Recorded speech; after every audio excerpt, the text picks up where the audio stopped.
trajetória em diferentes movimentos pela música em Porto Alegre e no estado do Rio Grande do Sul.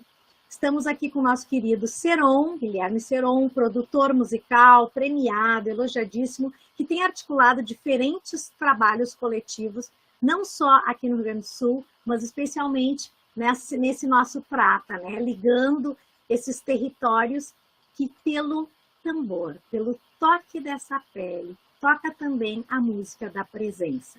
Essa música que se faz presença porque é marca tatuada de uma poética de estar com os outros.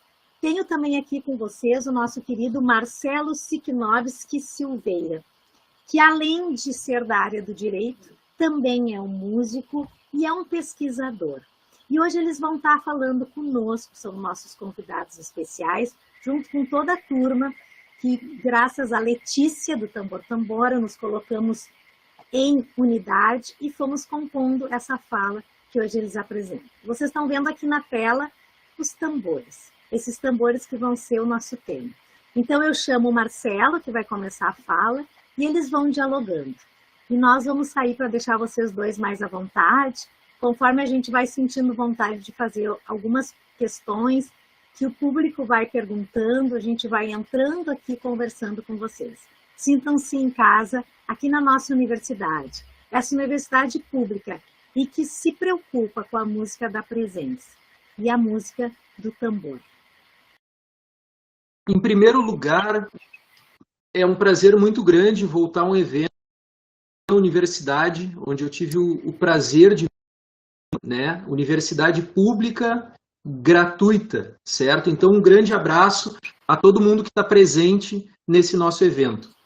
Vamos falar um pouco sobre a Tambor Tambora, mas não tem como a gente falar sobre a Tambor Tambora sem a gente falar sobre esses mais de 200 anos de história da cultura do candombe. A gente não sabe exatamente o número exato, mas se diz que em torno de 12 milhões de pessoas africanas foram sequestradas e trazidas, escravizadas para a América ao longo de mais de 3 séculos. Pessoas de diversas origens, pessoas com diferentes idades, bases religiosas e culturais, linguísticas, que tiveram que se organizar num território geograficamente novo. Vocês imaginem que na Argentina, na metade do século passado, o Ezequiel Martínez Estrada escreveu esse livro chamado Radiografia de la Pampa, em que ele diz que as pessoas que aqui chegaram no Pampa ficaram, na verdade, perplexas com a diferença da paisagem, com as diferenças geográficas de recursos naturais, né? E aí se forma a figura do gaúcho, né? Agora imagina tudo isso dentro de um contexto de escravização, né? Então essas pessoas tiveram que passar por uma necessidade de adaptação incomensurável às agruras da escravidão e foram colocadas basicamente no trabalho das saladerias, né? As charqueadas que acabavam existindo no Rio Grande do Sul, no Uruguai, na Argentina, onde a sobrevivência dessas populações era extremamente baixa. Era um trabalho extremamente cruel pelas condições sanitárias, pelos castigos da escravidão, então o pessoal vivia muito pouco mesmo, né? Dentro desse contexto é que as pessoas escravizadas tiveram que se adaptar. Um exemplo de adaptação: eles tiveram que adaptar a sua cultura na construção de tambores. Na África, eles dispunham de árvores que eles escavavam, tornavam esses troncos ocos e fabricavam seus tambores. Mas aqui, nessa pampa de poucas árvores, naquela planura imensa, eles tiveram que se utilizar de restos de barris. Barril de erva mate, que chegava no porto. Então, daí esse formato abarrilado dos tambores de candombe, certo? É fruto dessa adaptação, assim como as peles dos tambores também reflete a atividade econômica que era exercida aqui, né? A ganaderia, a produção, certo? Candombe é a expressão da língua quimbundo, de Angola, que significa dança ou dança com tambores. Não se sabe até que ponto esse termo corresponde a candomblé, mas é possível que as palavras tenham uma origem idêntica ou parecida, porque a população negra que foi trazida à força para a bacia do Rio da Prata, ela vem da mesma macro-região da qual vinham os demais escravizados do Brasil, né? É a macro-região Bantu, certo? Os Bantus eles surgem na região de Camarões e da Nigéria, mais ou menos, e se expandem rumo ao centro-sul da África. E nessa região eles acabam ocupando uma grande região que vai do Oceano Atlântico ao Oceano Índico, mais ou menos. Nessa região existem mais de 400 subgrupos etnolinguísticos, basicamente, culturais e linguísticos, com diversos impérios, diversas unidades políticas, certo? Então o candombe ele é fruto, a gente estudava na física os vetores, vamos falar então em força resultante. O candombe ele é a força resultante da mescla dessas diversas culturas da região Bantu, nos portos da região do Rio da Prata, dentro do contexto da escravização das pessoas africanas em um território novo, que é a Bacia do Prata, o Cone Sul, a América do Sul, certo? Então o candombe, vejam bem, o candombe ele é uma força viva, o pessoal fala muito dentro da ideia do folclore, mas na verdade o candombe ele não está congelado no tempo, né? Ele é uma cultura viva em constante transformação. Inclusive nos últimos 50 anos para cá, o candombe se transforma muito dentro do próprio Uruguai, né? O candombe está em constante transformação. Então é uma cultura surgida entre a população negra da região platina há mais de 200 anos, fruto desse encontro cultural de nações africanas escravizadas, e com uma mescla com elementos ibéricos, que vai acontecer, sobretudo, lá a partir de 1870, certo? Tudo começa como uma espécie de encenação da coroação dos reis do Congo, algo muito parecido com o que a gente vê nas congadas aqui no Brasil. Repito, eram pessoas africanas que vinham de regiões muito parecidas na África, certo? Então as culturas eram muito parecidas. E esses registros começam a surgir no Uruguai a partir de 1760, mas de forma mais presente a partir da primeira metade do século XIX. Embora haja relatos de candombe em Buenos Aires, também nas províncias de Corrientes e Entre Rios, na Argentina, bem como no Rio Grande do Sul, e até mesmo em Minas Gerais, na Serra do Cipó, ele adquiriu maior significado no Uruguai, né? E dali ele se irradiou para o mundo, certo? A partir de basicamente 3 bairros principais tradicionais. O Barrio Sur, que é o toque Cuarém, o Barrio Palermo, que é o toque Ancina, e o Barrio Cordón, que é o toque Cordón, certo? Então eles, nessas antigas cerimônias, eles elegiam o rei e a rainha, mas com o tempo o candombe perde esse caráter religioso, de sincretismo religioso, e adquire basicamente um caráter festivo, sobretudo com relevância expressiva no carnaval uruguaio, a ponto de se tornar patrimônio imaterial da humanidade pela Unesco em 2009. E segundo diversos estudiosos, ele está na origem da milonga e do tango, né? Que são 2 estilos musicais extremamente difundidos aqui na nossa região platina. Então o candombe, além dos tambores, ele tem alguns personagens, como o gramijeiro, que é o idoso que representa a sabedoria ancestral dos curandeiros africanos. Ele anda com uma maleta, dançando, tremelicando, e com aqueles jujos, né, as ervas de cura, né, dos antigos povos africanos. A mama vieja, que representa a autoridade moral e real feminina dentro do grupo. O escobijeiro, que seria o ministro, o juiz, o arauto, o pontífice do candombe, que utiliza o seu bastão ou a vassoura para fazer malabarismos e varrer as más energias também, muitos dizem. Então é uma cultura muito vinculada aos bairros, em que existem as famílias referentes do candombe.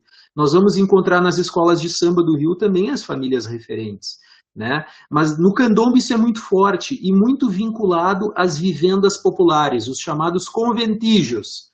Quem quiser saber o que é um conventígio, pode olhar o seriado do Chaves, muito popular nos anos 80, que no México, aquela vila do Chaves, aquilo é a representação mexicana de um conventillo, que é uma vivenda popular da América Latina, que tinha um pátio central, onde ocorriam as festas, onde ocorriam as reuniões de tambores, onde habitava a população pobre, geralmente negros e mestiços, nesses bairros tradicionais do candomblé. Por que a gente resolveu fazer candomblé em Porto Alegre, né? Pô, estão falando de candomblé uruguaio, por que em Porto Alegre? É importante, pessoal, que a gente entenda as fronteiras como invenções ou convenções geopolíticas, certo? Da mesma forma que a gente se pergunta por que fazer candomblé em Porto Alegre, a gente deve se perguntar por que na cidade de Gualeguaychú, na Argentina, na província de Entre Rios, ou por que no Paraguai, em Encarnación, a gente tem um carnaval inspirado no carnaval carioca, com escola de samba e tudo, sabe? Então, aqui onde nós estamos, na borda sul do Brasil, uma região de fronteiras historicamente móveis, permeáveis, o Rio Grande do Sul difundiu caracteres culturais brasileiros e absorveu influências culturais vizinhas. Desde quando? Desde sempre. E aí o candomblé existe num processo de constante desaparecimento e resgate. Vejam, por exemplo, a partir de 1842, o Uruguai começa um processo de abolição jurídica da escravidão. Em 1846, a abolição ocorre de fato. E existe uma fuga em massa de escravizados brasileiros para o lado uruguaio. Inclusive, isso deu um problema diplomático na época entre Brasil e Uruguai, certo? E existe uma tese muito legal escrita sobre isso no Rio de Janeiro, chamado As Fugas de Escravos pela Fronteira Meridional Brasileira. É de 2018, Carlos Jarenkov é o nome. Muito interessante, porque daí a gente vê por que no Rio Grande do Sul existe um processo de apagamento do candomblé, certo?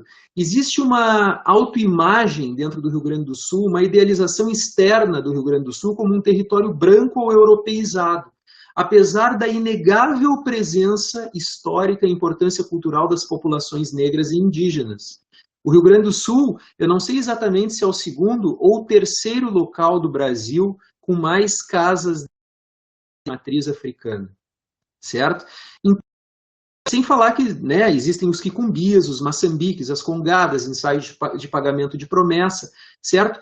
Só que o Rio Grande do Sul, ele não naturalizou da mesma forma esses elementos na construção do seu folclore, como em outros lugares do Brasil, né? Então, a gente vai encontrar, sim, relatos da presença do candomblé no nosso território, sobretudo em Porto Alegre, no Vale do Taquari, em Pelotas, em Osório, relatos antigos. A gente vai encontrar nos textos do Coruja Pereira, no Antigualhas, do Aquiles Porto Alegre, Fernando Osório, Barbosa Lessa, Paixão Cortes. Para vocês terem uma ideia, no ano de 1858, esses dias saiu na Zero Hora sobre a discussão do Código de Posturas de Porto Alegre, sobre não poder fazer fogo nas praças. Pois em 1858, Porto Alegre já tinha o seu Código de Posturas. 1858. E diz lá no artigo 114 do Código de Posturas de 1858, que ficam proibidos os candombes ou batuques e danças de pretos. Ou seja, se esse vocabulário chegou na língua dos legisladores brancos da época, é porque já estava disseminado na região. Com certeza. E a gente precisa falar do candombe da Mãe Rita, certo? Candombe da Mãe Rita, diz o Coruja Pereira, lá em 1881, num livro que ele escreveu sobre a primeira metade do século XIX, ele diz: o candombe da Mãe Rita era na várzea, defronte da casa e curral do antigo matadouro, mais ou menos no terreno então baldio e depois ocupado pelas casas do Firmo e Olaria do Juca. Aí se reuniam nos domingos, à tarde, pretos de diversas nações, que com seus tambores, canzás, urucungos, marimbas, cantavam e dançavam, esquecendo as mágoas da escravidão, sem que causassem maiores cuidados à polícia. Certo? Então o candombe já existia em Porto Alegre, né? Acabou desaparecendo e a gente não sabe que candombe era aquele, certo? Mas diante diante do trânsito de pessoas de um lado ao outro da fronteira, é de se supor, sim, que essas influências tenham sido mútuas. Para vocês terem uma ideia, existe o registro de uma dança, meio luta, meio dança, no Uruguai, chamada La Buena, em que só tocam os repiques de candombe. Os escovigeiros, os pontífices do candombe das comparsas rivais se encontravam e faziam uma luta-dança. E, segundo alguns relatos, eu acho que é o Luiz Ferreira que escreve sobre isso, ele diz que essa luta-dança é capoeira, ou seja, eram escravizados que tinham Bahia para a Bacia do Prata, então essa conexão ela existe, sempre existiu. Né? Em 1993, o Ney Lisboa grava um disco chamado Amém, com influências do candombe e com a participação do Lobo Nunes como percussionista, que é um dos referentes do candombe no Uruguai. A cuerda lauruleira que existiu em Porto Alegre em 2000, as chamadas Porto Alegre capitaneadas pelo nosso companheiro Lucas Kinoshita, o Alabeoni, que defende que o Richard Serraria integra, o Mimo Ferreira, o Pingo Borel, enfim, que defende essa narrativa dos tambores do Sul, né, com a presença de tambores de candombe juntamente com o tambor supapo. Tambor supapo que vai aparecer nos candombes de Montevidéu e de Buenos Aires, no século XIX, como sopipa. Né? Inclusive com descrições muito parecidas, que era um tambor de grandes dimensões. Então a gente acaba se defrontando com aquela frase do Lauro Agestaran, que é um musicólogo uruguaio. Ele representa aquela transição entre o estudo do folclore e da cultura, e ele diz que o folclore cavalga sobre as fronteiras. Né? A gente pode dizer então que a cultura cavalga sobre as fronteiras, né? E ela é viva, ela é mutante. Então, o que acontece? Existe um corredor cultural, um corredor de candombe que vem desde Montevidéu e que passa por essa narrativa de um candombe de fronteira. Existe a comparsa Chave 13 em Melo, no Uruguai, a Biricujamba em Rivera, no Uruguai, a Grija os Candombeiros em Bagé, e é dentro desse contexto que surge a Tambor Tambora em setembro de 2019. Né? A Tambor Tambora ela é fruto dessa inquietação em torno do branqueamento da ideia que se tem do Rio Grande do Sul e da sua cultura, e dessa ideia de fronteiras políticas engessadas. Né? A Dulce Marta, ela conhece o Lucas Panitz, que é meu amigo, companheiro, e é um grande pesquisador na parte da geografia cultural. Ele tem um trabalho já de muitos anos sobre essa conexão transfronteiriça, né, que resulta na milonga como ritmo comum nessa nossa região que ignora fronteiras, né? O Rio Grande do Sul, as fronteiras como ponto de encontro e não como pontos de separação entre as populações, né?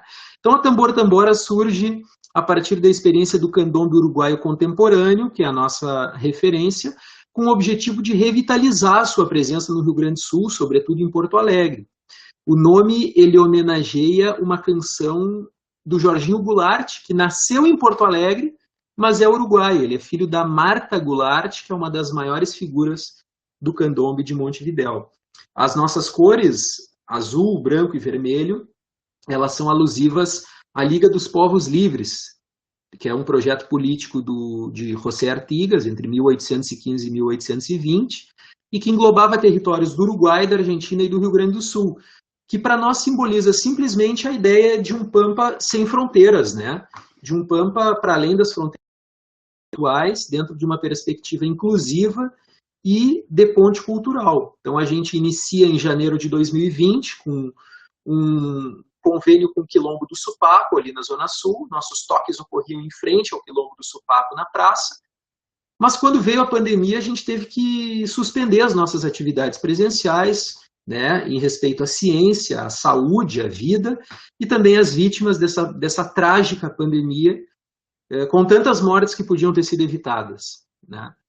Então, agora que a pandemia, o cenário melhorou um pouco, a gente começou a se reorganizar e reiniciou os nossos toques no local em que nós fomos fundados, em que a gente se fundou, que é a Ponte de Pedra, que está no nosso logo e que representa essa ideia de ponte cultural, certo? Então, enfim, me coloco à disposição para as perguntas, enfim, para o nosso diálogo. Não sei se a ideia é passar a palavra para o meu companheiro Guilherme Seron.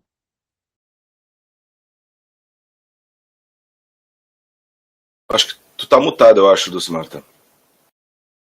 Antes de passar a palavra para o Seron, eu só queria fazer algumas perguntinhas para ti, que já apareceram por Sim. aqui, especialmente sobre a questão do fogo, que a gente vê nessa foto, né?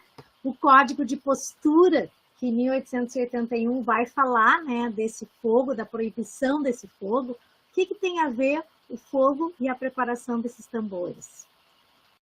Bom, o Código de Posturas ele é de 1858 e ele proíbe os toques de tambores, assim como nós tivemos proibições do samba no Rio de Janeiro, no início da sua história, do cajón no Peru, dos tambores no Peru, que resultaram na criação do cajón como instrumento para disfarçar, né, os toques africanos. Assim como a gente tem essa repressão lá, a gente teve aqui 1858. E o fogo em Porto Alegre, parece assim que existe o Nelson Coelho de Castro, ele tem uma frase que ele diz que em Porto Alegre existem fóbicos à fruição. Quer dizer, existe essa coisa de que as pessoas não podem ser felizes, não podem curtir, não podem aproveitar os espaços públicos. Não pode dançar, o Paulo Dória. Não pode dançar.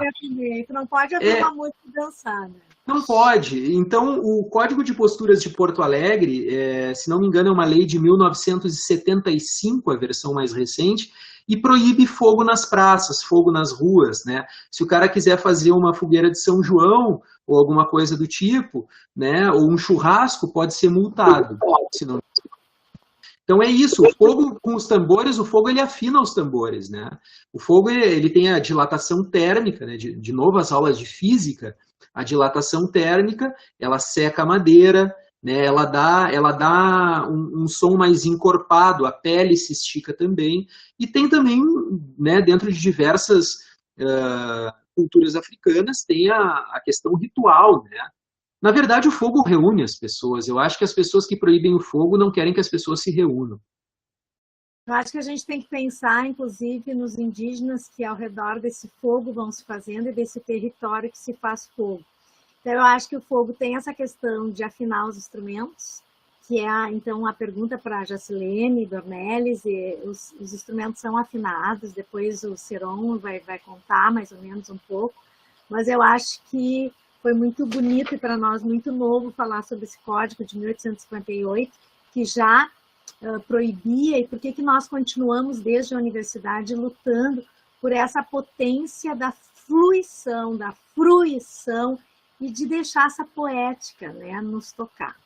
Dulce Marta, eu só quero encerrar minha fala colocando alguns trabalhos, assim, né, que eu acho que é importante a gente... O protagonismo é das pessoas afro-uruguaias e afroplatinas em geral, mas eu quero destacar dois trabalhos aqui. Existe um trabalho de uma geógrafa chamada Daniele Machado Vieira, chamada Territórios Negros em Porto Alegre, 1800 a 1870, Geografia Histórica da Presença Negra no Espaço Urbano. É de 2017, isso aí, esse trabalho dela é fantástico, é uma bíblia, assim, né? E existe um outro chamado Batuques de Negros Fogos em Porto Alegre, um estudo sobre as práticas religiosas de origem africana na década de 1850, do Glauco Marcelo Aguilar Dias, de 2008. Só queria fazer esse registro para não ficar apenas o trabalho do Pereira Coruja, né? Existem muitos pesquisadores.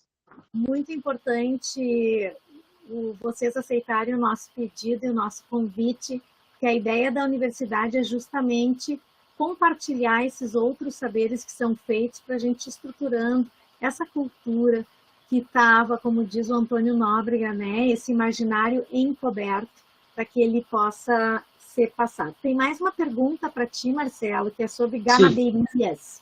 Sim. O que seriam as ganaderias quando eles vão...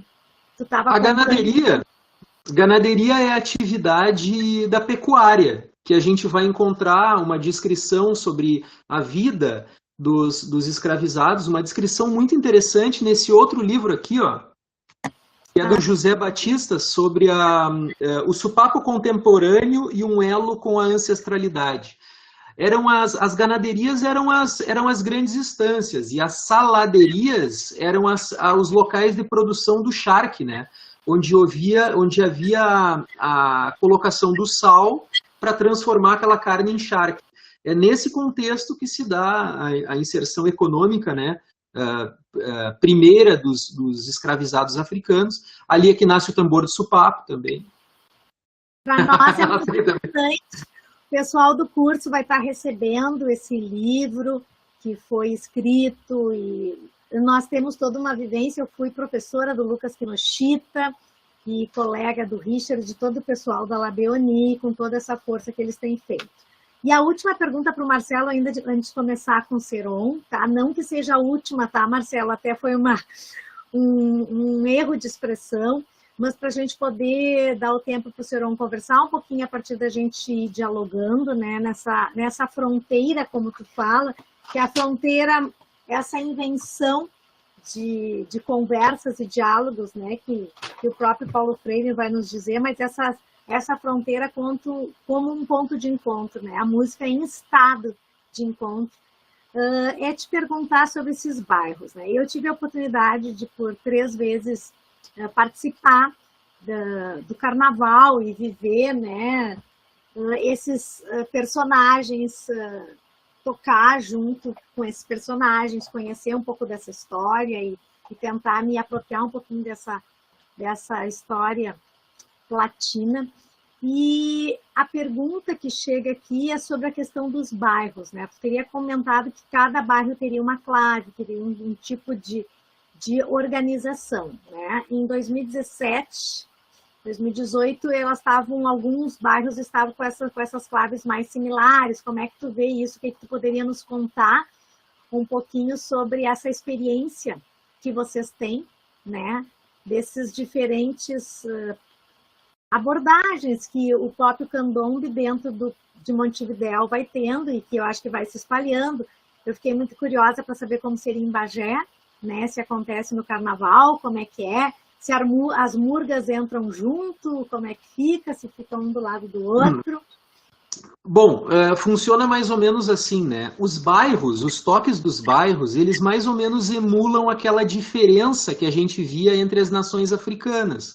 Não é que hoje em dia a gente não tem como saber rastrear exatamente da onde veio determinada população, mas cada bairro se organizou de determinada maneira em que cada bairro tem a sua identidade, tem o seu tipo de toque, tem o seu tipo de clave, né?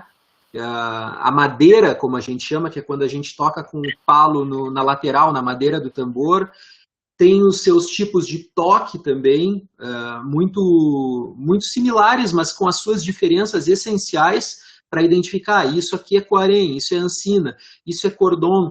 E mais, né, com a evolução do candomblé, o transcorrer histórico, outros bairros também adquiriram a sua identidade. Existe o toque charrua, existem também as narrativas, os tipos de toque nas diversas cidades do Uruguai, nos diversos bairros do Uruguai, né, das cidades do interior também. Existe uma defesa de uma narrativa de um candomblé de fronteira, e claro que a murga, que é um estilo que veio das Ilhas Canárias, não é originalmente do Uruguai, mas também se transformou no Uruguai e na Argentina, a murga, ela também sofreu influência do candomblé. Então a gente vai ver, por exemplo, em discos do Jaime Roos, que está tocando uma banda de murga, um grupo de murga, mas na verdade o que os caras estão fazendo é candomblé, né? A célula é candomblé, o que está sendo feito ali é candomblé, né? Então a gente vai ver essa conexão, é a murga e o candomblé, né? A gente vai encontrar esses dois estilos muito presentes no carnaval uruguaio, mas o candomblé ele parece assim que ele é muito mais perene ao longo do ano, né? Porque o candomblé ele é como o samba no boteco da esquina. Tu vai encontrar o pessoal fazendo candomblé o ano inteiro em Montevidéu. Hoje, se for lá, agora, se pegar um avião e descer lá de noite, um ônibus, vai ver o pessoal fazendo candomblé. É o ano todo. Mas existe o candomblé de Reis, né? No dia de Reis. Existem diversas datas festivas em que se faz candombés, né? E uma coisa que eu acho importante, assim, que esses candombes são anunciados, às vezes, no jornal, e que é uma coisa que eu acho que eu sinto, assim, que aqui em Porto Alegre a gente tem que conhecer, né? Um vai contando pro outro, mas nunca tu tem um jornal que diga que é lá. Na Argentina, a mesma coisa. E eu achei muito interessante que cada bairro se anuncia fazendo seu candombe para poder, inclusive, mostrar para as outras pessoas as suas diferenças de claves. Isso eu acho algo bem interessante, assim. Bom, eu não sei se tu quer falar mais alguma coisinha, Marcelo, se eu posso passar para o Seron e depois a gente conversa todo mundo, como é que tu acha melhor para continuar? Quero agradecer e me botar à disposição aí para as perguntas, mas antes quero que o Seron fale. Então, tudo contigo, Seron, nosso produtor musical. Dale. Muito obrigada pela tua participação aqui conosco, esse curso. As pessoas que estão vendo agora, as pessoas que vão assistir depois, as perguntas vão ficar no ar, a gente vai entrar em contato tanto com o Seron quanto com o Marcelo, e especialmente com esse pessoal todo lindo Tambor Tambor. Eu fico tão feliz de ver que são tantas pessoas repetidas em vários movimentos coletivos de Porto Alegre, na luta, né, por esse toque africano dos tambores e o reconhecimento dessas culturas que se encontram. Que legal. Então, o Marcelo já agradeceu o convite, eu vou agradecer novamente. Para nós é uma honra estar podendo dividir com vocês, trocar ideia, evoluir. Acho que a partir do diálogo e da reflexão a gente consegue tornar o mundo melhor, né? Eu vou começar, eu sou um músico, né? Eu passei por várias atividades dentro da música, eu comecei dançando, né? Tive envolvido com a música latina, com a música de diversas formas, baile, dança e coisa. E eu acho que é impossível tu estar dentro da América Latina, principalmente na nossa região, e não cair em algum momento no candombe. Ou seja, na vivência de te cruzar com algum em Montevidéu ou no litoral do Uruguai, ali, que é bem comum. A primeira vez que eu vi um candombe foi no litoral, em Dia de Reis, e foi muito forte, foi muito importante assim, para mim sentir e compreender um ritmo que eu já tocava, mas eu tocava com uma outra perspectiva que eu não conhecia. Porque como eu era músico de festival, o candombe canção, ele tá no protagonismo, ao invés do candombe esse de comparsa, de rua, né? Então, tipo, vou começar por esse ponto, né? Que o candombe, ele é um movimento cultural de bairro, né? Em geral, as pessoas, elas moram perto, as chamadas, elas vêm disso mesmo. Tem um amigo ali, tá a fim de dar uma tocada, vai pra frente de casa, começa a fazer uma chamadinha, toca uma clave, daqui a pouco chega um vizinho e vocês vão ali brincar, compartilhar, que eu acho que é a palavra que talvez possa, não digo sintetizar, mas o compartilhar eu acho que é uma dos sentimentos mais importantes do candombe, porque é ali onde tu fica junto, tu fala dos teus anseios da tua vida, reparte as felicidades, as tristezas, as dificuldades e segue em frente na vida, né? A comparsa, tambor tambora, eu vou entrar um pouco da minha perspectiva de percepção do que a gente faz hoje com relação às questões musicais e às questões do próprio conhecer o espaço público, as pessoas, como agregar, né, como tornar possível um candombe hoje em Porto Alegre. O Marcelo já tinha citado que o candombe não começa na Tambor Tambora em Porto Alegre, né? Já tem lá na Mãe Rita, já tem Uruleira, já tem as chamadas do Quinochito, tem vários outros grupos que tocam candombe em Porto Alegre, assim. Mas a Tambor Tambora, ela começou lá no Quilombo do Supapo, que era na Zona Sul. E ele teve que se transformar por causa da pandemia, que a gente acabou se transformando numa comparsa online, né? E isso é completamente distinto também, porque ninguém nunca tinha vivido isso. Então a gente debateu e pôde fundamentar muitas coisas. E dentro de um coletivo a gente consegue ter pessoas distintas, gente que eu sou licenciado em música, a gente tem outros professores que são de música, que pensam sobre a questão da aprendizagem coletiva da música, o ensino oral, que eu acho que é uma coisa que se perdeu muito dentro do ensino da música, é essa coisa da oralidade, né? E o candombe, ele vive disso. Tu não vai aprender candombe pegando uma partitura, indo fazer uma aula, não. Tu vai ir num lugar onde tem o candombe e a partir disso, da audição, da escuta, da percepção, né, visual, tu vai aprender o ritmo, né? Então, foi muito interessante como variou o nosso estudo e a nossa pesquisa no início no momento pandêmico e como está sendo agora na Ponte de Pedra. Porque dentro da Ponte de Pedra, que era uma região mais central, já mudou toda a dinâmica do grupo. Primeiro pelo som. O lugar, o ambiente sonoro onde tu tá, ele responde. Se tu toca em rua e tem casa, esse som ele rebate para ti, ele tem uma sonoridade. Se toca numa praça em aberto, como era na frente do Quilombo, o som se esparrama. Se a gente toca na Ponte de Pedra, a gente é visto de uma forma. Se a gente desce na praça, a gente é visto de outra forma. Então é muito engraçado que isso é uma coisa que a gente está exercitando a todo momento, de como que a gente ocupa esses espaços sem extrapolar, né, sem incomodar vizinhos, como acaba acontecendo muito, como é visto a música, né, como incômodo, né? Mas tem muitas pessoas que acabaram hoje ingressando dentro da comparsa pelo lugar que a gente se encontrou, porque mora perto. Então, eu acho que isso é uma questão muito importante para a gente ressaltar, que a gente não é uma comparsa de bairro, a gente vem de lugares distintos para se juntar num lugar para poder tocar. Porém, as pessoas que estão nesse entorno acabam chegando e convivendo e compartilhando os sábados com a gente.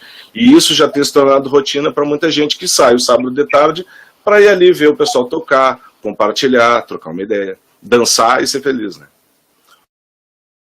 Voltando o candombe, ele tem esse candombe de rua, né? Que é o pessoal que toca ao longo do ano. Tem as formações de comparsas, que são tipo as escolas de samba, como a gente diria aqui, né? Que tem os corpos de baile, que se apresentam no carnaval. E tem o candombe fusion, que é o candombe baseado na canção, que é a canção influenciada pelo candombe de rua. E aí a gente tem lá o Eduardo Mateu, Rubem Rada, tem diversos compositores aí que... E isso tudo a gente acaba usando dentro da nossa pesquisa. A gente tem um respeito gigante pelos toques madres, né, dos bairros, mas a gente sabe que o candombe que a gente está construindo aqui é um candombe que ele vai variar de acordo com o espaço que a gente ocupar, as pessoas que a gente vai conseguir aglutinar, e principalmente pelas características musicais que a gente tem aqui, né? E a prática musical, que é, acho que é o que mais me encanta, assim, ao longo de tanto tempo trabalhando e participando de várias coisas diferentes dentro da música, assim, dentro da música mais pragmática, organizada, disco, show, né? O que me encanta muito é essa tipo, cada dia vai ser um dia. Cada pessoa, cada dia que vai estar não vai ter um padrão, saca? E eu acho que isso é muito importante dentro de uma música que a gente vê as padronizações da prateleira aí, né, desde os anos 60, né? Que a música ela foi tirada do ambiente de música para festa, música para curtir, para viver. Ela passou a ser a música de prateleira, que se divide em tipos de estilos que só funcionam especificamente para aquelas coisas. E eu acredito que o candombe, esse que a gente toca, é uma vivência que, cara, é difícil ter, assim, é raro hoje em dia, principalmente com a virtualização, né, da música, que quase tudo tem que ser via TikTok, tem que ser via YouTube. Então eu acho que essa prática coletiva, assim, a longo prazo, é muito interessante, assim, porque a gente vai se influenciando pela oralidade de cada um. Daqui a pouco chega um tamborileiro de uma outra comparsa, que tem outra ideia, já puxa de um outro jeito, ele já começa a perceber, entender as chamadas e coisas. Deixa eu ver mais o que eu poderia falar. A gente faz uma pergunta que claro. Aqui. Claro. Eles queriam saber como que seriam a clave, por que se chamam diferentes esses tambores que fazem parte do candombe. Eu amei falar sobre as prateleiras, né, Serão? Realmente a padronização das prateleiras e esse deixar fluir e entender que o candombe é essa expressão cultural, mas que, como músico, tu pensar nessa educação musical por ter passado, né, nós estamos trabalhando pedagogias brasileiras de educação musical, o que elas nos ensinam? É a escuta, é o toque dessa escuta que me faz músico, né? E a partitura pode ajudar a refletir, mas nada nos tira esse corpo que dança, e tu estava falando da tua experiência, né? Que acaba sendo essa experiência de encontro. Eu sou pianista também toco tambor. Então, essa coisa de tu dançar para te entender nessa terra brasilis, né? Povoada e escravizada e com tudo que nós estamos passando hoje, que é um pouco dessa marca que vai se fazendo de nós deixarmos de fluir, e principalmente uma palavra que tu fala muito aqui, que é muito bonita, que é de compartilhar, né? A gente vai ter o Krenak falando sobre isso, a gente vai ter vários nomes da história musical mundial brasileira pedindo uma refloresta, né? Sebastião Salgado, tantos artistas. E eu fico muito feliz de poder estar aqui com 2 artistas gaúchos, porque para mim e para a Valéria é muito importante a gente conhecer as pedras que fazem parte da nossa cidade, né? Então, quem é o Seron, quem é o Marcelo, quem é esse grupo que nasce lá na Zona Sul, né? No Quilombo do Supapo, tem ainda outros amigos, assim, como o Edu, né, também. E eu fico pensando, essas pessoas que resistem e existem na nossa cidade. E que nós precisamos, enquanto universidade, compartilhar, né, desses saberes que vocês têm e que nós podemos, assim, abrir um leque para se estender e que a gente possa se apropriar desse conhecimento que vem. Então, eu fico pensando assim, não sei se tu poderia tocar um pouco para nós, ou mostrar o piano, o repique, o Chico, essas classes que se complementam e que dizem de um tipo físico de tambor, né? Um é mais gordinho, é mais magrinho, vocês estão vendo os tambores todos aqui colocados, mas cada um deles tem um tipo físico tatuado, ou esculturalmente pensado, né? E também me perguntaram aqui, como é que a gente faz para participar dessa Tambor Tambora, né? Uma outra pergunta que estão fazendo. Para participar da Tambor Tambora, é sábado às 15h30 na Ponte de Pedra, é só chegar lá. Nós vamos estar lá, se não estiver chovendo, né? Se estiver chovendo, a gente normalmente adia para o domingo, ou a gente faz na outra semana. Mas os encontros da Tambor Tambora, atualmente, eles são sábado às 15h30 na Ponte de Pedra, ali, ó, na pracinha. E é só chegar, é uma prática coletiva mesmo, aberta, pessoas de todos os níveis, está começando, toca há muito tempo. Foi muito forte, né, que teve ainda Semana Negra, então a gente teve o Richard também participando, tivemos outras comunidades que se uniram, né, para se encontrar, foi encantador. E, gente, eles têm o Instagram, Tambor Tambora, por favor, podem seguir, que ali eles colocam todas as atividades que tem, quando tem, como participar. Podemos colocar aqui, eu já vou colocar no YouTube para todos, é bastante importante, né? E aí, sobre os tambores, tem uma definição que uma vez eu ouvi. O Marcelo talvez vai se lembrar de quem é essa definição. Me lembro que o Matheus leu para gente. Que os tambores de candomblé, ele é um tipo de tambor de 3 tamanhos distintos. Então, ele é o mesmo formato de 3 tamanhos diferentes. Um maior, um médio, um pequeno agudo. Tem uma, dentro da tese do Lisandro, ele usou uma definição que eu acho muito legal, que é a sabedoria do piano, a perseverança do tico e a liberdade do repique. Por que ele usou? Sabe, o piano é o nome de um dos tambores, o tico é outro e o repique é outro. Isso aí. Por que ele definiu dessa forma, né? O tambor piano é o tambor grave. Eu vou fazer verbalmente, tá? O tambor grave, ele é o que normalmente define a diferença de um toque madre para o outro. O toque coarém, ele é um toque mais lento, mais cadenciado, muito menos repicado que o toque de Ancina. Toque o bairro sur, o piano ele faz assim, tchá, kunga, tchá, kunga, tchá, kunga, tchá, kunga. El toque del tambor, el toque del tambor, el toque del tambor. Ele é o tambor que faz a cama, né? Como ele trabalha na frequência grave, ele normalmente estrutura a parte grave, vamos dizer, o que a gente sente da cintura para baixo. Né? Quando tu toca no tambor piano, ele faz pô, pô, pô, ele faz uma massa, um som muito grave. O tambor tico é a perseverança, porque ele fica tacacá, tacacá, tacacá, tacacá, tacacá, tacacá, tacacá, tchá, kunga, tchá, kunga, tá, kunga, piano, kunga, tá, kunga, tá, kunga, tacacá, tacacá, tacacá, tacacá, tá, kunga, tá, kunga.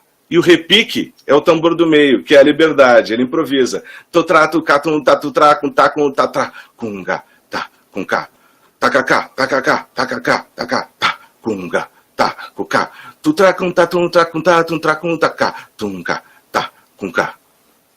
O toque ancina, o piano, ele repica. Então ele faz cá, cunga, tacatunga, tá, cunga, tacatunga, tum, tracum, tatunga, tum, tracum, tatundum, tá, cunga, tacotunda. O toque cordon é um toque que é muito mais repicado. E esse eu não vou arriscar fazer verbalmente, porque ele é bem mais difícil. Ele é muito mais rápido e eles acentuam bem mais os ticos. Ele é o toque gaboto, né, que eles chamam, que é o do cordon, né? Mas em geral é isso, né? O toque mais comum que a gente vê o pessoal tocar é o ancina. Acredito porque foi o bairro que foi mais disperso, que mais dispersaram eles pelo Uruguai inteiro. Então é mais comum tu ver o pessoal tocar o toque ancina. Porém é muito comum o pessoal tocar o milongon, que é um ritmo que relembra muito mais o guarém, que é um toque mais cadenciado, mais lento, que é comum bastante para a introdução. As madeiras são as claves, né, as chaves. E todo o sistema de música africana ele pensa nessa questão das chaves, né, as claves, né, que são células rítmicas que unem todos. Isso a gente tem na música baiana, no dançom no Peru e por tudo. E a clave tradicional do candomblé é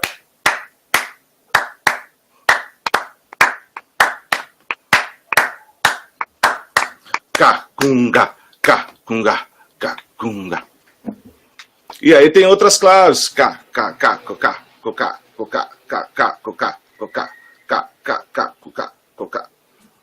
Ka, ka, ka, coca, ka, ka, coca, ka, ka, coca, ka, ka, coca, ka, ka, coca, ka, ka, coca, ka, ka, coca. Só que isso é tudo brinquedos. São jogos. Daqui a pouco as pessoas começam a brincar com essas madeiras, começam a brincar com essas sonoridades. O piano vai repicar de acordo com as frases que o cara do repique vai fazer. Se é dentro de uma comparsa, os pianos vão responder os repicados um dos outros. Então é tudo uma prática que acaba dependendo do momento, do lugar, das pessoas que estão. Ela não é uma música programática, estruturada, tipo, vamos tocar tal música. Aí todo mundo já sabe qual é o tom, todo mundo já sabe qual é o andamento, aonde vai improvisar. Isso não, o candomblé é uma música livre, né? Acho que ficou claro, não sei. Ficou muito claro entender que é uma música livre, e por ser livre ele tem essa tradição ancestral que, como o Marcelo ia nos contando dessa história dele, ele está aberto. E eu adorei ouvir, né, pela primeira vez essa questão da ligação do tambor piano com a sabedoria, do tambor tico com a perseverança e do repique com a liberdade. Que a gente vai ver assim o Ijexá, por exemplo, que também ele tem 3, né, tambores, o Lé, o Rumpi e o Rum, que a gente vai ver que eles também tem um que conduz, o outro que improvisa, o outro que acompanha, né? O tambor de crioula do Maranhão. Tambor de crioula. Se a gente pensar as congadas, as diferentes congadas que tem, inclusive aqui no Rio Grande do Sul, nosso Moçambique, né, ele vai ter os cantantes, os dançantes. E eu acho que o Marcelo também ia falando um pouquinho dessa questão dos quicumbis, das congadas, mas dos ensaios de promessas, que são várias práticas que muitas vezes não entraram na universidade, né, na aula de música, não fizeram parte dessa educação musical, e que nesse movimento até do Luthier Leite, infelizmente falecido agora no início desse mês, ele estava e criou esse curso pelo SESC, que tem várias aulas, e quem quiser, que ele vai falar sobre o que é uma clave, o que uma clave representa para o nosso Brasil, né? E eu acho que o Serongo falou muito bem sobre essa questão dessa clave ser essa unidade que está aberta à escuta do outro e que vai se modificar. E por isso a gente chama de brinquedos, né? São os nossos brinquedos, né? Porque para tocar tem que brincar. Tem que se colocar no jogo, e a brincadeira exige aquilo que vocês estavam falando, que é a escuta do outro, né? Tu tem um toque no teu bairro, tem outro aqui, como é que a gente pode compor? E isso só ajuda porque a imaginação, ela cria o devir, né? Que é isso que ainda não existe, que eu acho que é muito bonito, que está na fala e está nessa prática dessas rodas que vocês têm promovido, né? Que é bom demais. Não dizer que tem um tambor que seja mais importante que o outro, uma pessoa que seja mais importante, mas que a nossa cultura é essa colcha de recados. O José Miguel Wisnik vai falar que a cultura brasileira é essa colcha de recados. E tão bonito a gente saber que esses recados vêm, né, também da Latinoamérica, e que a gente muitas vezes nega, principalmente no Rio Grande do Sul, né, querendo dizer que nós temos recados italianos e alemães, e como eles também, esses italianos e alemães que fazem parte de uma outra camada, eles se unem e estão tocando esses tambores, né? E os estudos, e as teses, as dissertações e os trabalhos de pesquisadores anônimos, que eu acho que são essas pessoas que acabaram edificando, como o Giba Giba e todo esse pessoal que vem, mais agora na contemporaneidade pensando nisso. Tem uma pergunta aqui que diz respeito um pouco assim sobre o candombe e o candomblé. Teria alguma relação nesses dois nomes? Ninguém sabe. Na verdade, possivelmente sim. Vou dar um exemplo, tá? No momento em que Porto Alegre diz lá no Código de 1858 que são proibidos os candombes ou batuques, isso representa a perspectiva de uma pessoa legisladora branca sobre o que os negros estavam fazendo, certo? Mas não se consegue realmente ampliar e aprofundar no que isso representa em termos de cultura africana, porque o racismo acabava servindo como uma barreira, certo? Salvo algumas exceções muito pontuais, na verdade, as pessoas brancas daquele tempo não tinham a exata dimensão do que os caras estavam fazendo lá, do que os tamborileiros estavam fazendo em 1858, no Uruguai, quando surge o candombe. Então, vamos pegar, por exemplo, uma coisa. Existe uma música do Citarrosa, certo? Que é Negro Milongueiro. E ela começa como uma milonga e termina como um candombe, praticamente. E lá adiante, ele diz o negro que toca, né, como milonga e como candomble. Ou seja, talvez candombe seja uma corruptela de candomble, que na verdade seja o candomblé. Na verdade, candombe significa dança com tambores. Bom, será que na Bahia também não significava isso? Candomblé?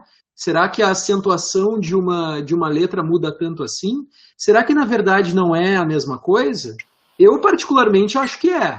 Claro, o isolamento geográfico produz diferentes culturas, os contextos geopolíticos e a própria atividade econômica produz diferentes culturas, né? E a escravização de pessoas africanas está dentro desse contexto. Eu não ousaria dizer que são coisas diferentes, não. Eu acho que candombe e candomblé são do mesmo tronco, da mesma raiz, da mesma forma que se origina a milonga e o tango a partir de uma determinada base rítmica, que é o candombe, segundo muitos pesquisadores. Essa pergunta acho que foi muito importante. Se a gente vai pensar qualquer reunião de negros, era chamado de batuque, né? Qualquer reunião, podiam dançar ou tocar tambores, mas essa reunião, só esse encontro. Tem uma coisa que a gente esqueceu, que a gente esqueceu de falar, do fogo. Os tambores, antigamente, eles não tinham chaves para afinar, né? Os tambores, eles eram feito clavado, como eles chamam. Era a pele esticada, botava as tachuelas, né, os pregos, segurava a pele, eles aqueciam no fogo para chegar a uma afinação melhor, né? Tanto que se tu pegar alguns documentários, tu pega tipo o Lobo Nunes, ele costuma dizer que para ele, em qualquer comparsa, tem que ter ao menos um tambor clavado. Para quê? Para que se faça o fogo, para que não se perca o ritual. Quando eu estava gravando um disco aqui em Porto Alegre com o Tião Carvalho, nós fomos gravar os pandeirões, né? E aí tem que fazer o fogo. Senão não grava. Tem que fazer. Uma parte ritual de tu tocar aquele instrumento é tu fazer o fogo. Então, acho só para ficar claro isso, né? Porque a gente acabou não falando sobre essa questão. Hoje em dia, modernamente, a gente tem tambores que se afinam, né? Que tu tem umas chaves que tu aperta e ele consegue subir a afinação do tambor e baixar depois, né? Mas esse lance do fogo é exatamente porque antigamente os tambores não tinham essa ferramenta de como afinar, né? E hoje em dia eles brigam bastante para que se mantenha a tradição do seu tambor de madeira com pele animal, né? porque já rolou do pessoal usar pele sintética em comparsas lá, e aí eles inclusive falam sobre a questão do que se perdeu a tradição do samba aqui, né, os tambores do samba, hoje eles são tudo de acrílico, pele de plástico. Sintética, de plástico. Pele sintética, então, tipo, eles comentam bastante isso, isso é uma questão que eles lutam bastante, assim, para que não se perca isso, sabe? Guilherme, Seron, vem uma pergunta também que é minha, é sobre a questão do sagrado, tá? Tu falava sobre a questão de não se perder o ritual.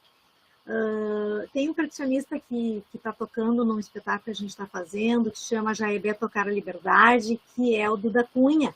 E aí, quando a gente foi fazer uma gravação em plenas pandemias, aquela coisa de gravação ao vivo, que tu grava e depois passa, né? Ele colocou os tambores ao redor do fogo, logo eu me lembrei, quando tu começaste a falar do ritual, e nós todos, como que ficamos ali conectados para poder dar o melhor de nós daquele momento, né? E eu acho que o medo desse sagrado continua, assim, invadindo diferentes frentes, né? Quando tu é da música, ou quando tu quer tocar um tambor. E emerge uma axiologia dos instrumentos musicais, que já no início do século XX já não existe, com os objetos sonoros, com toda a questão da tecnologia que se impõe. E eu queria te perguntar, assim, pela experiência que tu tem como músico aqui, na nossa região, gravando com tantas pessoas, tocando com tantas pessoas. A gente teve o Bumbo Legueiro também, que o ano passado a gente teve um momento muito bonito, né, com o Uruguai contando um pouquinho dessa história. Como é que tu vê, assim, essa continuidade, né, que a gente sabe que tem momentos que eu acho que agora o Quilômetro do Papo cria uma unidade que resiste, né, eu acho que ela sempre existiu, mas quem sabe agora ela tá mais encorpada. As redes sociais estão nos ajudando a saber o que acontece, né? A gente sabe que saber o que acontece é uma coisa e tocar o tambor, e vocês dizem muito bem aqui, é outra, né? Que a gente fazer a cultura acontecer, né? Então eu queria te perguntar assim sobre esse sagrado e a educação, que é o nosso tema aqui, que a gente está trabalhando com a formação dos professores, com a formação dos profissionais da universidade, né? Que vão pensar em propostas para ampliar as questões étnico-raciais dentro de todo o movimento da educação pública gaúcha, né, brasileira. Como é que tu vê essa questão desse sagrado, assim, nessa tua experiência de músico mesmo? Olha, é uma temática bem complexa, assim, né? Porque eu acho que tem, dentro das vivências musicais que eu presenciei, o sagrado ele é muito distinto, né? Dentro do mesmo grupo as pessoas percebem a mesma coisa será que todo mundo que vai numa igreja católica senta lá e reza igual? Acho que não, né? Então eu acredito que tipo, isso acaba acontecendo na música também, né? Acaba tendo essa questão que dentro do candombe, né? Ele tem uma questão religiosa muito forte que se perdeu, né?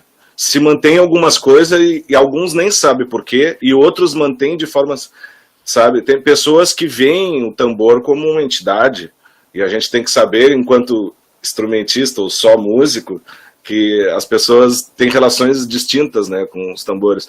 Eu acredito que dentro da tambora, essa questão do sagrado, eu não sei se é uma coisa presente para todos, né? Porque eu acho que é uma questão ainda de informação, de a gente vem de lugares diferentes, a gente é numa capital que é muito diversa, as pessoas vêm de lugares muito distintos, assim. Eu não saberia te dizer diretamente, assim, com relação à tambora, né?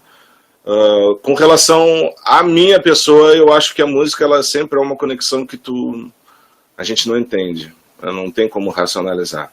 A música ela é muito, ela é material mesmo, ela tá no ar, né? Eu comento muito isso, assim, que a música é uma coisa que fica no ar, né? Quando a gente está gravando um disco, a gente tem que ter a sorte de pegar aquele mágico momento e pegar aquele take especial, porque às vezes faz muita diferença, né? Então eu acredito que assim, a conexão do sagrado ela é muito individual, né? Ela varia muito, né? Por exemplo, vou citar uma questão pessoal minha. Quando eu estava gravando o disco das Três Marias, na Pedra Redonda, a gente estava um dia lá com o Tião Carvalho, que é maranhense, que é do boi, bumbá, né? A gente estava com o mestre paraquedas. Ai, que amor! E a gente estava com o Akin, que é um nigeriano que também é mestre das gurias. E a relação dos três com o sagrado é completamente distinta, né? Então era muito engraçado que tudo isso está no disco de cada um de uma forma muito distinta, né? Então, para mim, essa relação do sagrado é uma questão que eu considero bem individual, assim, hoje em dia, né? Eu acho importante a gente ponderar, porque eu sinto assim que muitas vezes aqui na universidade nós temos 85% dos alunos do curso de pedagogia, eles têm uma relação com a igreja, de alguma forma, com algum tipo de espiritualidade assim definida. E isso vem se acelerando e vem tomando um corpo, né? E eu sinto essa questão do sagrado, algo que nós vamos ter que começar a conversar mais, porque tem alunos na minha sala de aula, sou professora de música, né, do curso de pedagogia, eu trabalho, sou musicista, e a professora, eu não posso tocar o tambor, professora, eu não posso fazer essa dança, professora, eu não posso.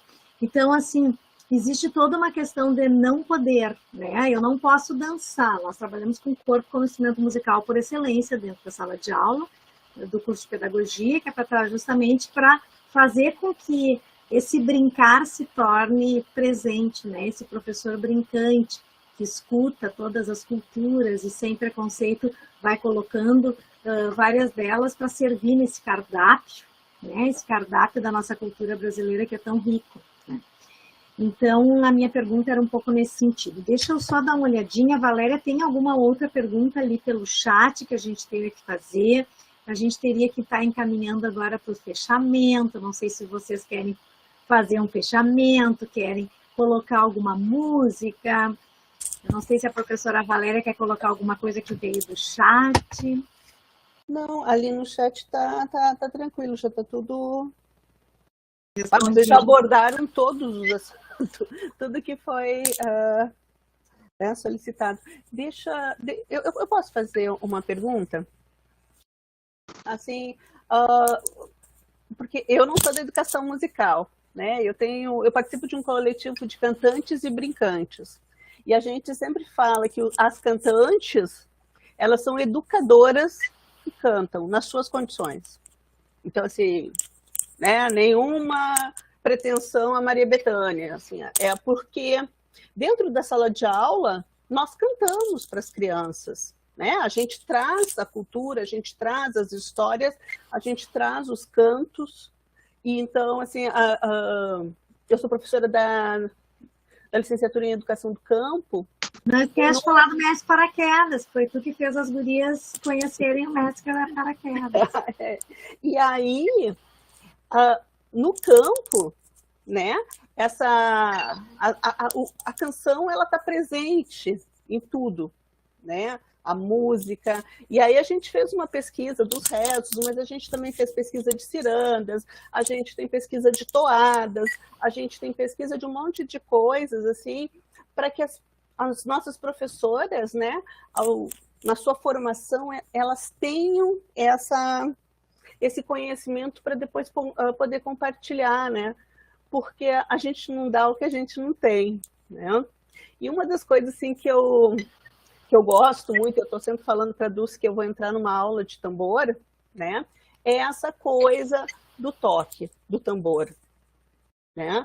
E a minha pergunta é, assim, bem besta, mas eu acho que é uma pergunta, assim, a gente, assim, que não tem muita educação musical, que não tem tanto ritmo e tal, a gente consegue tocar tambor também? Consegue. Vai. Consegue. Vou dar um exemplo, tá? Tá. Tu sabe que o funk, se tu tivesse que fazer com a voz o funk, como é que seria? Tchá, tchá, tchá, tchá, tchá, né? Isso é a clave básica do candombe, que vem da clave de som de Cuba, né? É o tchá, tchá, tchá, tchá, tchá, certo?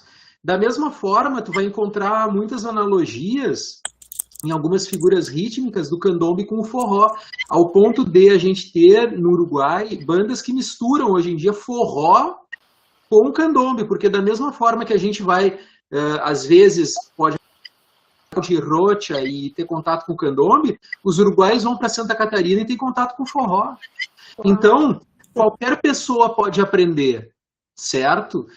Mas assim, ó, é importante ter isso como ideia. O candombe, ele não é uma prática, como o Seron falou, ele não é uma prática tão estruturada. É observação, é sentir o tambor, é sentir o ritmo. Existe uma questão sensorial muito forte, né?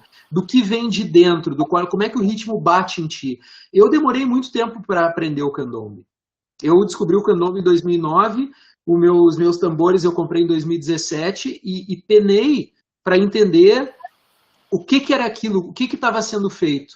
A ideia da gente fundar a Tambor Tambora era uma forma da gente, vamos compartilhar o que a gente sabe, vamos compartilhar o conhecimento para aprender coletivamente. Tanto que a gente, na verdade, não é uma oficina, a gente se define como um grupo de estudo coletivo. Eu tô aprendendo, prática coletiva. Claro, eu estou aprendendo quando eu estou lá. Né? Eu estou aprendendo com os meus erros, eu estou aprendendo com o meu toque. Fala, Seron. Tem uma coisa que eu acho legal falar, que é uma coisa que eu gosto de ressaltar bastante dentro da profissão que eu tenho, do que eu faço, que eu acho muito importante a gente aprender a desfrutar a música. Eu acho que a gente perde de ser feliz, de se encabular, de cantar, de errar, em função do critério.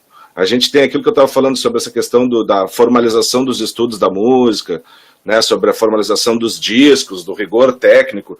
Eu acho que isso é uma coisa que a gente tem que começar a deixar de lado, porque ela suprime o bem-estar, o viver. Eu acho que a música ela tem isso, isso é muito importante, assim. Mas sem dúvida, Valéria, se tu chegar lá, tu vai ver, tu vai sentir, um dia tu vai ver um pessoal dançando, aí a gente separa ali, tem um momento da nossa oficina que a gente faz o quê? A gente chega e toca, né? Vou louco pra tocar, né? Se dá, faz o fogo, toca, faz um toque mais na manha, faz um toque mais pegado, a gente se apresenta todo mundo para conversar, e aí depois a gente separa os tambores por tipo. E aí ali rola, onde todo mundo troca uma ideia, o pessoal do repique conversa, o pessoal do piano dialoga, ensina um toque, coisa e tal, e aí depois a gente volta para a prática coletiva e normalmente depois a gente sai caminhando, né, faz a caminhada. Mas sem dúvida, pode e deve. Eu acho que a música ela é uma coisa a se desfrutar.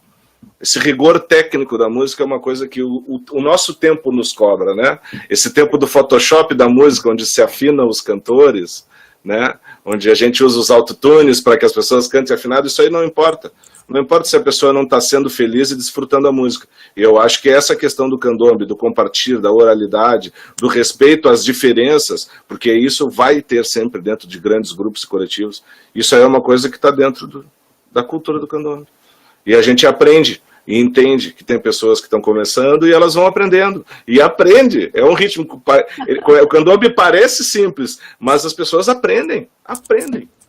Vai, eu vou lá. O Seron fala uma coisa bastante importante agora, que é o desfrutar. E o que nós temos que aprender com essas músicas a música resistia por desfrutar, né? É um momento de desfrute. E acho que o que faz a gente ser músico, né, Seron, é justamente a gente ter se deliciado, ficar desfrutando. Acho que o Gilberto Gil fala, tem uma frase que eu adoro, que ele diz que o trabalho dele é o próprio desfrute. E a gente se lança esse exercício. E eu acho que isso é uma coisa importante de entender, que existe uma energia nesse desfrutar e existe uma vontade de todo dia pegar aquele tambor também e com ele tamborilar, né? Então, eu acho que nesse movimento que a gente tem, o Wagner Moura deu uma entrevista no Roda Viva e eu gostei muito quando ele falou que ele não queria que o filme dele ficasse no streaming, que ele queria que o filme fosse para o cinema, que ele queria viver aquele coletivo, de ver aquele coletivo quando acabasse de ver o Marighella e pudesse se manifestar. E eu acho que o Seron fala, como músico maravilhoso que ele é, que faz esses contatos que ele tem feito, parece tudo tão simples. Parece simples porque vive e mora nessa alma, que é essa alma poética de quem toca a pele para tocar o outro, né? E compartilhar a caminhada. Então, logo que tu começa a tocar, tu logo te dá conta que tem um mestre ali, que vai ter alguém que vai te ensinar. E esses mestres pode ser qualquer um de nós. Eu acho que essa questão, assim, hoje eu tô tocando um tico, amanhã eu vou tocar um repico, sabe, essa coisa de se colocar em vários lugares, inclusive escolher o tambor que tu quer, o que tem mais a ver, são caminhadas que na educação, né, Valéria, a gente tem falado tanto, e que eu acho que a música, ela é a própria prática disso, em seus diferentes modos. Acho que o Marcelo falava da questão do carnaval, do jeito como isso vai acontecendo, e como começaram a se apoderar dessa nossa cultura da oralidade. E a volta nessa contemporaneidade, o sopapo contemporâneo, essa tambor, são voltas de buscar essa oralidade, né? Vocês não querem ser o melhor grupo de tambores, vocês já têm, vocês gravam, cada um de vocês tem uma vida como músico ou não, é um encontro, né? E compartilhar essa cultura. E Dulce, eu acho que eu vou fechando, não sei, Valéria, só um pouquinho, eu acho que o Marcelo quer falar, Dulce. Fala, Marcelo. Justamente, eu quero agradecer, principalmente, em primeiro lugar, as comunidades afroplatinas, né, afro-uruguaias e afro-argentinas, que são as verdadeiras protagonistas, e afro-riograndenses também, né, que é quem nos permite trazer hoje, nesse cenário, esse movimento que a Tambor que justamente é uma riqueza cultural da região, né, e agradecer cada uma das pessoas que tem ido lá nos sábados, que são os membros da Tambor Tambora, que é quem vai lá fazer a coisa acontecer, mulheres, homens, negras, brancos, né? Eu acho que é muito importante a gente ter essa gratidão a todas as pessoas que estão indo lá, né? E a universidade pública, como a gente já colocou no início. Serão, não sei se tu quer falar algumas palavras de final, antes de nós... Eu só quero agradecer. Agradeço porque eu acredito que, toda conversação nos eleva à reflexão, e essas reflexões a longo prazo, elas nos trazem frutos, né? É isso que a gente quer, que a cultura floresça bastante aqui na nossa região, que a gente possa cada vez mais dialogar e debater para que a gente possa ampliar todos os movimentos culturais que a gente tem alcance. Com certeza. E Seron, Marcelo, vocês já estão convidados, viu? Quando a gente abrir a universidade, a gente virar presencial de novo, que eu acho que é em breve, venham, vamos lá fazer uma oficina, fazer uma fala. Eu acho que é exatamente isso. As nossas futuras professoras só têm a ganhar, né? Se conseguir esse contato, né, com a música, com o tambor e com essa música que vem, né, da nossa ancestralidade, que faz parte da nossa história e da nossa cultura, e muitas vezes ela está invisível, apagada, e que bom que tem pessoas como vocês, né, que trazem isso, Valéria, que levam para a rua. Diga aí, Marcelo. A gente tem um projeto dentro da Tambora de expandir o núcleo gestor, né? Atualmente são 5 pessoas, mas a gente tem um projeto realmente de conseguir maior paridade na presença de mulheres, de pessoas negras, de pessoas LGBTQI+, investir na formação de um corpo de baile, nos consolidar realmente como uma comparsa completa. E a gente tem uma filosofia de muito respeito aos referentes dessa cultura no Uruguai. Então a gente estabeleceu um contato com o consulado para tentar ver a possibilidade de trazer alguns referentes para fazer oficinas aqui. A gente gostaria, quando reabrisse a universidade, na verdade, de ir com o máximo de pessoas possível que tem ido lá no sábado, né? Se for o caso, fazer um toque na universidade mesmo, né? Com todo mundo que tem ido lá nos sábados. Porque não adianta a gente ficar aqui, hoje a gente está como porta-voz aqui da Tambor Tambora, mas quem é protagonista são essas populações, né? E as pessoas que têm ido lá nos sábados fortalecer essa movida. Então a gente gostaria de contar com todo mundo quando esse evento... Com certeza. Sim, estão todos convidados, porque eu acho que a universidade, ela se atualiza e se reeduca quando a gente tem a presença da comunidade ali dentro, né? Porque não dá para a gente ficar só falando com os nossos pares. E nisso, a URGS, eu fico muito feliz de compartilhar com vocês, assim, a gente está abrindo espaços bem importantes, né? Para a cultura negra, para a cultura indígena, para as lutas dos movimentos sociais. Então, assim, a gente também está se reinventando, né? Em várias práticas nós estamos nos repensando, e a universidade, sim, Nossa, com certeza, assim que abrirmos as Departamento de portas. Difusão Cultural vai estar abrindo os editais agora, já vamos convidar vocês para participar também. A gente tem um centro cultural muito ativo, que tem cursos sistemáticos de tambores, né? Então, as Três Marias foi o último curso que a gente teve presencial, foram elas que deram só para mulheres. Mestras. Para as mestras, a São Andressa lindas, né? coordenando, e foi muito bonito tudo que nós conseguimos a partir dali formando. Mas eu considero que ainda nós estamos... precisamos aglomerar mais pessoas, juntar outras pessoas. E meu nome, nome da Valéria, então agradeço a presença de vocês, dois aqui, o Marcelo Silveira e o Guilherme Seron, que eu já conheço de ouvir tocar, né? E sou muito grata, assim, a tudo que tu compartilha conosco e o movimento que tu tem feito realmente com a tua música e com as tuas produções para fazer com que a gente lembre quem somos, os afro-brasileiros, os afro-gaúchos, os afro-latinos sem fronteiras.